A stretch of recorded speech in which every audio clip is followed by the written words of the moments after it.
I am Velvet Duke, and I love bedtime stories with B. This is my second opportunity to tell a bedtime story. Bedtime with V. I hope that you have all of your special things. I hope that you're warm and cozy, that you have something to drink. Stay hydrated. Tonight's book is called The Lion and the Mouse. It's by Emma Lorne Duff, who was a Canadian writer born and lived way before we did. Illustrated by Vivienne Blake. Apologies. And it's based on an Aesop's fable. Now, I said that Emma was born way before me. Aesop was born way before anything. There was no internet when Aesop was around. It's a very adorable book, but before we get into it, I will say there's some things that we know now about where lions live and other people live, that this story just doesn't capture accurately. But we will treat it like a story. We will treat it for what it is, which is a fable. It is not about accuracy. It is about the message. So, without further ado, The Lion and the Mouse. There, in the depths of the jungle they lived, father lion, mother lion, and two cubs. At first, mother lion satisfied all the wants of her babies, but later father lion had to find food for the family. One day, he went into the sunlit fields bordering the jungle and sniffed the breeze.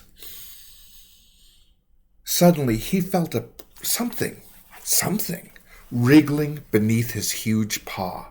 A squeaky little voice said, "Oh, please, let me go." He lifted his paw, and a tiny field mouse ran out. She was trembling with fright, but she was not too frightened to be polite. "Thank you, Mr. Lion," she said. "I thought I would never see my babies again." And there is Mr. Lion and Ms. Mousy. I want to go back and show you the whole family all together because isn't that just adorable? Adorable. "Oh, laughed Mr. Lion. You don't mean to tell me that you have babies." How does a lion not know? "Yes, indeed," said wee Ms. Mousy, "and they will be needing me this minute. Goodbye, Mr. Lion. I hope someday that I shall be able to do something for you to show how grateful I am." "Why," said Mr. Lion, "how could a little thing like you help the king of the beasts?" And he roared, "Roar!" just to show his power. "Nevertheless," said Miss Mouse, "I might be able to do something little." And off she ran to her babies in the wheat field close by. There's he's laughing, and Miss Mouse is like, Miss Mousy knows. Well, how Mrs. Lion and the cubs laughed that night when Mr. Lion told them the story of little Miss Mousy. There, they think they're having the last laugh. Some time passed. Summer was over, and Mr. Lion was finding it harder to get food. One night he came out of the jungle, sniffing the air. He smelled fresh meat. On and on he went till he came to a shed where a farmer had hung some meat.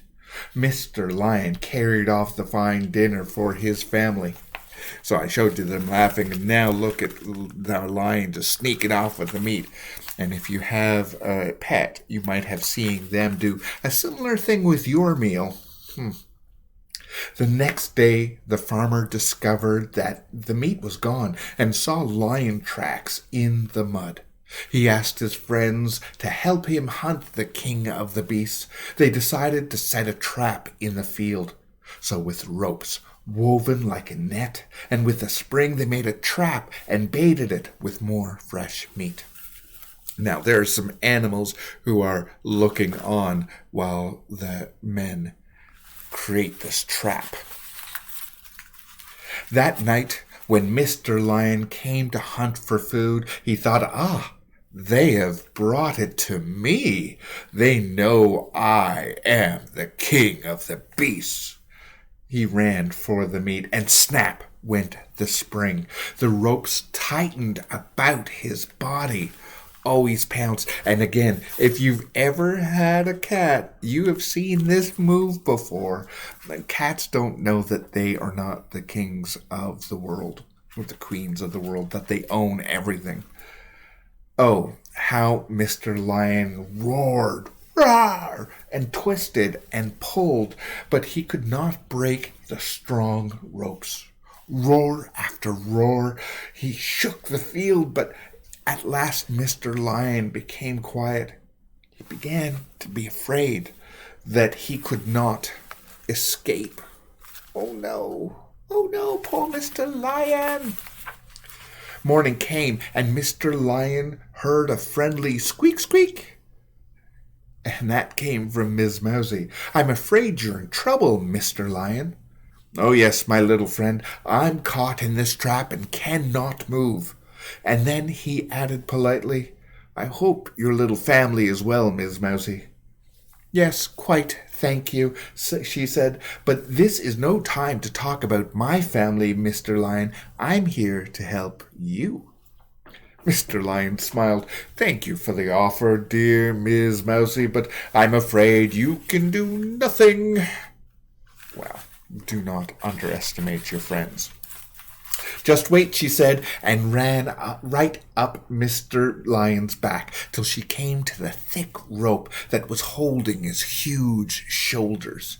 Her little teeth went nibble, nibble, nibble, snip, snip, snip. And pretty soon Mr. Lion heard her say, "Now, Mr. Lion, stretch your shoulders hard."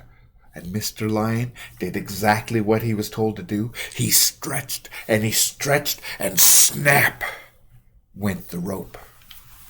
Oh, there she is, just snip, snip, nibble, nibble away. And sure enough, it worked. Down she ran to the heavy rope that held his haunches, the back part of animals. And nibble, nibble, nibble, snip, snip, snip, went the teeth again. "Be careful, Mr. Lion," she said. "Let me jump down before you stretch this time." And then with a mighty stretch, Mr. Lion was free. "Miss Mousie," he said, "you have saved my life. You are small, but your skill and kindness have done this great thing for me." "Squeak, squeak, that's nothing. Your family will be glad to see you, Mr. Lion." And she ran away. Oh, she ran away. Later that morning, as Mr. Lion was telling his tale to Ms. Lion and the cubs, the farmer and his friends started off to the field. "Did you hear the lion roar?" the man said. Yes, indeed, they had all heard it this morning. And as they came near the trap, they saw that Mr. Lion had escaped. They were puzzled. Indeed, one man picked up the rope and said, "This rope looks as if it has been cut." But the others laughed and laughed at the idea. Oh, he's holding the rope like, oh, what's going on? And away on a little hill sat somebody else who laughed. "Tee-hee, tee-hee, squeak, squeak. You are quite right, Mr. Man. Someone did cut the rope. I did it." And off ran happy little Ms. Field Mouse. Squeak, squeak. That is the end of The Lion and the Mouse. I hope you enjoyed this story. It is one from my childhood, from before my childhood, given to me. I know that B often gives jokes, but I want to make one more comment about this. It is true that the daddy lions will go off hunting, but most of the hunting, most of the caring for the pack of lions actually comes from the mom. Yeah, the moms lead the pack. Yes. Had to get that off my chest because that one, everything else, I'll deal with it being a nice story. but let's get it straight. Who's going out into the fields? Okay.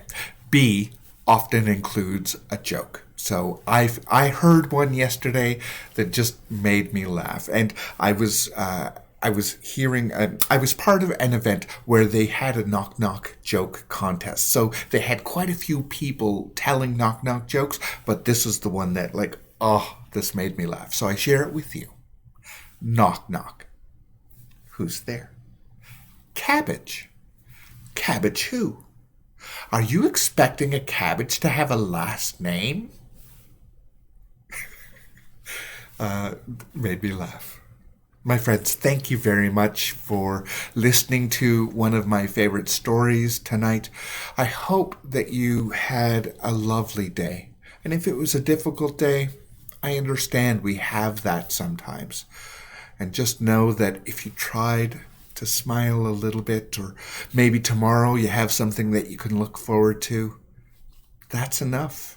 You did enough today, and I know you'll do enough tomorrow. And I want you to know that I love you, I care for you, and I hope that you have sweet dreams. Good night.